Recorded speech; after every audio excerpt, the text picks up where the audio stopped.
Good morning, students. Today we'll start the same concept. Actually, we will continue the concept yesterday we studied about. Yesterday we had a good class when we studied the differentiation of inverse function, and we read d by dx of sine inverse x, which was 1 upon 1 minus x square, d by dx of tan inverse x, which is 1 upon 1 plus x square, and d by dx of sec inverse x, which is 1 upon x into x square minus 1. Actually, I just have written three differentiations because a similar kind of based on sine inverse, we have a differentiation of cos inverse x, which is actually minus 1 upon same. D by dx of cot inverse x, which is minus 1 upon same, and d by dx of cosec inverse x, which is minus 1 upon same. So all are very similar. So only I have written here three, and already I have written here the formulas because according to that formula, what I am going to tell you the new things. Yesterday I taught you the differentiation of inverse function. Again I want to write one question here. Suppose it is coming d by dx of sine inverse root x. What you will do? So it's simple a chain law, because first will be sine inverse and then second will be root x. So what is the differentiation of sine inverse? It is 1 upon 1 minus x square. So you will write here 1 upon 1 minus your x is this, and again differentiation of root x will be, because it's a simple chain rule, first function and then current function. So first this sine inverse is 1 upon 1 minus x square, and then this is, and the last step is very familiar. This is x actually, and d by dx of over root x is 1 by 2 into same. It is a familiar actually. You are familiar because already this kind of a differentiation I already have taught. So students, what I am going to tell you the new things and why I have written all the formulas just by side here. Look at here, all the formulas I have written. Actually, the new topic is differentiation by trigonometric substitution. That is the topic, today's topic. Differentiation by trigonometric substitution. And let me explain something that this particular terminology in differentiation always used when the question comes for inverse trigonometry. When question comes for inverse trigonometry. What the method of this particular differentiation in trigonometric substitution, why these formulas are important regarding that, let me explain one question. According to question I could explain and you will understand it very easily. So look at one question I am telling you. The question is just like, suppose 9th question I am telling you, and by the 9th question I can tell you lot which is actually new for you. Suppose you are told to differentiate that term. First I will tell you whatever you have a knowledge, whatever you got a knowledge from here, that you are told to find dy by dx. So what will be the initial procedure? You will write differentiate with respect to x. You will write dy by dx is equal to d by dx of sine inverse 2x upon 1 plus x square. That is very simple concept. What you will think, what is coming in your mind, I am telling you. This is the initial method which you can think that d by dx of this, how it will happen. So it is nothing new because recently I put one question, sine inverse root x. Then what I told that time, it is having a two function. First you will differentiate to sine inverse, and then second of differentiation of root x. Similar you will think same here, that first it will differentiate sine inverse and then second this. If you have this kind of knowledge, you will be in trouble, because when sine inverse will differentiate with this particular function x, so sine inverse and then this, the chain rule it is. So first sine inverse will be 1 upon 1 minus x square. So what is your x? This is your x. 2x upon 1 plus x square square. If it is your x, sine inverse this, 1 upon 1 minus this square, and this is not enough. You have to go with d by dx of 2x upon 1 plus x square. And what is appearing in front of you, it is not so easy. You will now take an LCM, you will simplify, you will do differentiation of this first function. 2x upon 1 plus x square is not so easy. It is in division, you will use the division law. So the question gonna be so long, the answer gonna be so long, because it is not its certain method. So till now you are thinking that why I'm telling you all, because the question, the solution initially came students' mind. That's why. So just ignore this method, just avoid this method. It is not its certain method, because now I am teaching you the concept which is differentiation by trigonometric substitution. So whenever the inverse trigonometric question comes in an exam, you have to first think about this trigonometric substitution. Again, I repeat my sentence. Whenever inverse question under the differentiation, inverse function under the differentiation coming, you have first to think about differentiation by trigonometric substitution.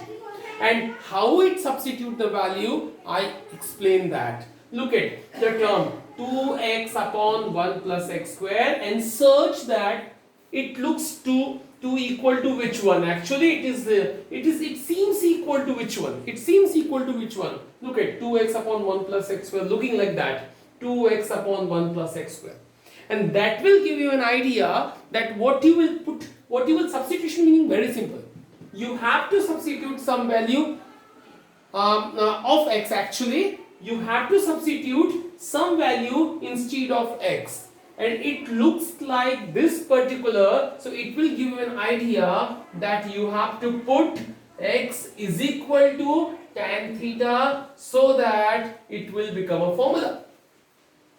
And what is the main aim, what is the main purpose to do this? So let me explain that when you will put x equal to tan theta here, because it was looking like same this one, so what answer will be with you? Sine inverse 2 x is equal to tan theta upon 1 plus tan square theta. Nothing new now, you know already the formula. That formula equal to sine 2 theta. Now that very basic concept of the inverse trigonometry, because already we have studied a lot in inverse trigonometry. After that, after studying a lot of things, we came to know that the portion was not in your syllabus. So it was very initial concept. Sine inverse and sine, when they come together, both gets eliminated. What remaining? Only 2 theta. That's very simple formula. Sine inverse of sine x is equal to x only. So it is only sine inverse of sine is equal to 2 theta. Nothing special. Very simple. Sine inverse of sine is equal to 2 theta. It is not an answer. Your theta you have to search. You have to search where the theta is. This is your theta. And look at this will give you theta is equal to tan inverse x. You have to find the value of theta by this. So theta will be tan inverse x. So 2 of tan inverse x will come here. 2 of tan inverse x will come here. And now the question was this. It has become this. The question was this. By substitution, look at the simplicity, look at the easiness that the question now had turned in very simple format. Now it's time to differentiate with respect to x. This gonna be dy by dx. 2 will constant, d by dx of tan inverse x. And you all know the formula of tan inverse x. The differentiation of tan inverse x is 1 upon 1 plus x square. So it is 1 upon 1 plus x square, and overall 2 upon 1 plus x square is an answer. So hope this particular method, this particular formula, hope they all give you the information how to do this kind of a question. So this was one of the example which was based on trigonometric substitution. And I recently told you that you have to keep remember that the method always used when inverse function will come. Inverse function will come. I am talking about the differentiation portion. So don't get confused about the integration and differentiation. Integration I have yet to teach you in the next book it is.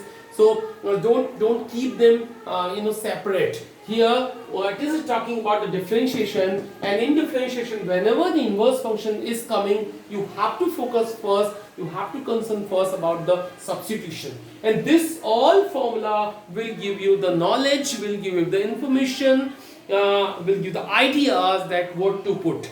Now I am sure, I'm damn sure that you might have catch some more that substitutions which I will write here in further questions. Look at, let me write some question. Now you can catch very easily all these questions. So suppose I'm writing the next question which is in your book, 10th question, suppose it is 10th question. So y is equal to tan inverse 3x minus x cube upon 1 minus 3x square, and you want to find the dy by dx. That's simple question. Now it is inverse, so you have to think about the substitution, and this particular the term is looking like that one. Look at, all is same. So this formula will give you idea that you have to put none else but x equal to tan theta. So x equal to tan theta, when you will put, it will give an idea that put x equal to tan theta here, y is equal to tan inverse 3 of tan theta minus tan cube theta upon 1 minus 3 tan square theta. Now y is equal to tan inverse, this whole is equal to tan 3 theta. Now hope till now you have got the idea that you always would have got this kind of term, so that both will cancel. That is very important thing, that instead of tan verse, what may be, I will tell you later. First tan verse is coming along with that, and tan is coming here. Tan and tan cancel or operate, gives a 3 theta. So theta will be tan verse x, and then lastly you have to go through dy by dx of 3 tan verse x, and I know that you know it afterward. 3 will come after, and tan verse x having a differentiation 1 upon 1 plus x square, an answer. Instead of that 10, suppose you got cot inverse. It may possible cot inverse. So it will be definitely cot inverse. Okay, it is a cot inverse. It will be the cot inverse. Okay, it is a cot inverse. Now you are in trouble. Why? Because it is cot inverse and it is tan 3 theta. Both cannot cancel. Cot inverse, if it is a cot inverse, it must be cot. You cannot change this, but you can change this. So I am telling you finally that if it is a cot and it is just near tan, which should be cot, so you have to change that tan theta by quadrant system. You all know the formula, tan x is equal to cot 90 minus x. Very simple formula, and always happens. Tan x is equal to cot 90 minus x. That all the formulas you already read in class 10th, class 11th as well. So this is very simple formula. Whenever cot is here and tan is here, you have to change in cot. So cot 90 minus this. And similar kind of for all condition, like it is, suppose it is sine and it is cos. So you have to change to sine in cos 90 minus theta. Same is here. So okay, these two cot will operate, and answer will be just this one. And what to do after, you know it. Theta will be tan verse x, put here, and now do the differentiation. So this was an idea, and all this formula will definitely will help you to make this kind of question. All questions are based on same. See and watch them carefully, you will get it soon, no matter at all. Look at next some question. One question I want to deal here, front of you. Look at, suppose question coming 15th one, y is equal to sec inverse 1 upon 2x square minus 1. Very simple question, but interesting also. When you will see this question, in downside it is looking 2x square minus 1, and look all the formulas where you will find it, the same condition. 2x square minus 1 looking like that, 2x square minus 1, and this will give you idea. So put x is equal to cos theta, so y is equal to sec inverse 1 upon 2 cos square theta minus 1 y is equal to sec inverse. This whole formula is equal to cos 2 theta, and now you know the method. 1 by cos will be sec, and your idea now your work actually is to complete because these two equal. Now what will remaining here? Only 2 theta, and theta is equal to, you know it, cos inverse x. You write cos inverse x, and lastly you have to go with differentiation. dy dx 2 will come outside, and cos inverse have a differentiation minus 1 upon 1 minus x square. So this is an answer. So hope you student can do now 5.3 exercise totally, because till 8th question it was depending on the implicit function. Even yesterday I told you 2 question more, and today I did actually 2 or 3 question, but all are actually easy except question number 14 may be trouble to you. Still you do try your level best. Tomorrow I will tell you some more operations. Thank you.